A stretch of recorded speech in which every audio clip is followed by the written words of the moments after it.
Hello and welcome to Glorious Miniatures. In today's video, we're going to be checking out my website. Not really, I know we've already talked about it a fair amount, but I will link the mailing list in the comments below. That's basically the only way you'll be able to get access to any giveaways that I do, but also it'll be a monthly sort of email roundup of all of my blog posts that I've done that month and as sort of links to any of my top performing videos, I guess, from the month as well. But without further ado, let's just get on to the new LVO release, which is a new starmaster, as I call it. The starmaster spawns alongside fresh Seraphon. Wow. Well, this has been a long time coming. In these savage days, the forces of order are facing threats like never before, but the ineffable minds of the old ones presaged the era of the beast and long ago set intricate plans into motion that would reinforce their armies in time to fight back. These ancient prophecies have finally come to fruition. The new spawnings of Seraphon are preparing to bring the mortal realms back in line with the great plan. The Seraphon operates under the command of ancient amphibian arcanists known as Slan Starmasters, sorcerous servants of the Old Ones themselves. Such prodigious power needs a mighty miniature to match, and new sculpt is a truly epic centerpiece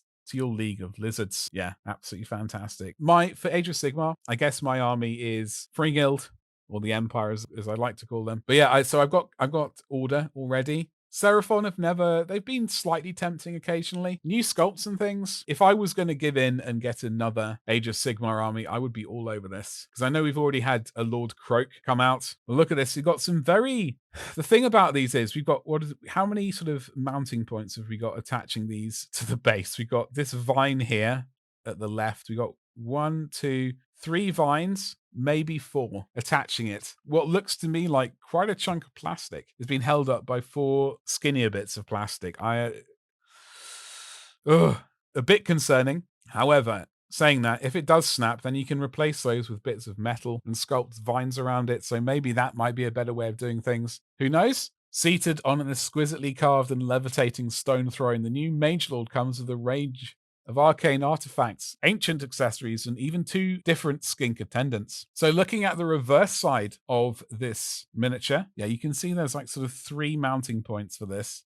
That's a very... I wonder how long it takes for one of these to break. I'm not hopeful that this would last long. Anyway, regardless of that, there seems to be at least 2 different build options. I think I prefer the one on the right, with the sort of stone skull that he's holding in his hand. 2 different arm poses for each arm, and 2 different sort of head options as well. And you got a couple of different skink options as well, sliding around it, and you got some auxiliary little frogs and toads, etc. So, riding ahead of this thaumaturgical toad are a totally new breed of Seraphon cavalry, the nimble and deadly Raptidons. The new kit has options to build javelin-hurling Raptidon hunters and melee-focused Raptidon chargers. So here we go. Lizards on dinosaurs. What a fantastic sight to see again. These are definitely new creatures for us, with sort of nice frilly, feathery things going on. Some sort of feathery forearms. I like the faces. They look like they got metal bits attached to them. Very interesting. Obviously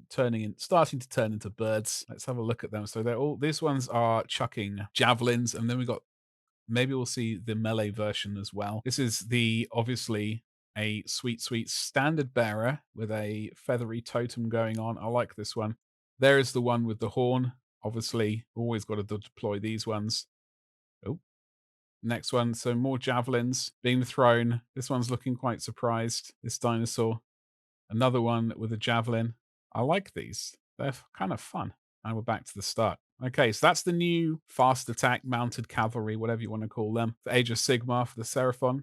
We can scroll down. These lightning fast and unnervingly intelligent reptiles are guided along the enemy's flanks by cunning skink riders who use their javelins to expose weak points for Raptidon chargers to exploit, laying into the foe with relics taken from the vaults of the old ones. Okay, so these look like the melee versions. These also look like weird, I was going to say laser sticks. These things with a crystal at the end, it kind of reminds me of some sort of laser weapon of some variety. Maybe it's just like a power weapon, like a power sledgehammer kind of thing. Anyway, this is the melee version. I dig these. They're a lot of fun. I think I've said before, I used to, well, I've got an Empire army or Free Guild, and I have a bit of a Slaves of Darkness, but Seraphon have always been quite intriguing. I don't think enough for me to go collect an army. I've still got to stay focused on Old World, that coming up. However, saying that, Seraphon are definitely a fun one to paint. Go wild with the paint choices, color schemes. You're absolutely wild, or not go wild. I don't know. It really depends what you want to do. These look like fun. It's definitely good that it's having a range refresh. About time. Let's have a scroll down. Behind a wave of Swiftclaw's cavaliers stalk the Saurus warriors. These cold-blooded cohorts remain the scaly backbone of every Seraphon army, and they've also benefited from some serious luxury time in the spawning pools. These guys look absolutely awesome. Absolutely awesome. I'm loving them. I like the paint jobs that they've got going on. The pose is pretty sweet. They got their sort of Incan style. That what you call it, Incan style weapon? Potentially, they got some armored tail. They got a bit of a sort of helmet. I don't know what the hell that's supposed to be. That's a pretty sweet pose. Who we got here? We got a drummer, standard bearer. I like that's a really nice color they've got going on there. I dig it. Obviously, a drummer's important to get the beat going as they get down. Yeah,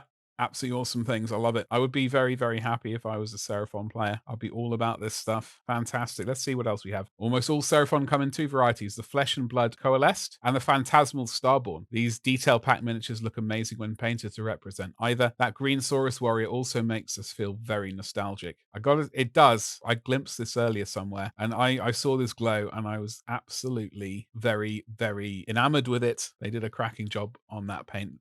And I think if I was going Seraphon, I'd never even considered the Phantasmal Starborn version of them. I would be all about that version, which is strange because the other spectral army in Age of Sigmar, the Nighthaunt, I've got zero interest in. This release will be supported by a new battle tome, which means it's time to update the roadmap for 2023. You'll be seeing Gloomspite Gits and Beasts of Chaos very soon, as we've already noticed in one of our previous videos, while Seraphon are planned for late spring alongside Redacted, and even Redacted. Personally, I'm hoping for Empire, but I highly doubt it. You can comment back at me when that happens, and I'll give myself a stern talking to, but until then, that's not all the Seraphon can look forward to in 2023. This teaser is just the crest of an enormous wave of righteous reptiles poised to wash over the mortal realms. When you're done basking in their brilliance, check out the rest of the reveals at the Warhammer Preview Online, Las Vegas Open 2023. Let's go to the top again as per normal. So, Seraphon players, it looks like you're getting an entire range refresh. I'm trying to remember the units. I seem to remember the Croxagors, I think their unit. There's some kind of dinosaur with a great big laser on its back. I always like the idea of that one. And I've always wanted to paint the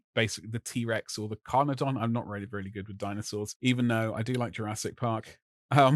However, I wouldn't mind painting one dinosaur with a lizard on its back. Maybe with the range refresh, that will give me a good opportunity then to see. But folks, are you happy about this? Are you psyched for the incoming new range refresh of the Seraphon? If you are, do let me know in the comments below. Also, while you're down there, do make sure you've checked the subscribe button and indeed the bell for notifications so you do get them. Also, check out my newsletter for a monthly sort of update. And as I said before on other occasions, that is going to be the opportunity for you to potentially get in on any competitions that I run occasionally. It will be via the newsletter. So, as they say, you got to be in it to win it. And that's all I got to say. Thanks very much, folks. Have a great rest of your day, and I'll see you in the next one. Thank you and goodbye.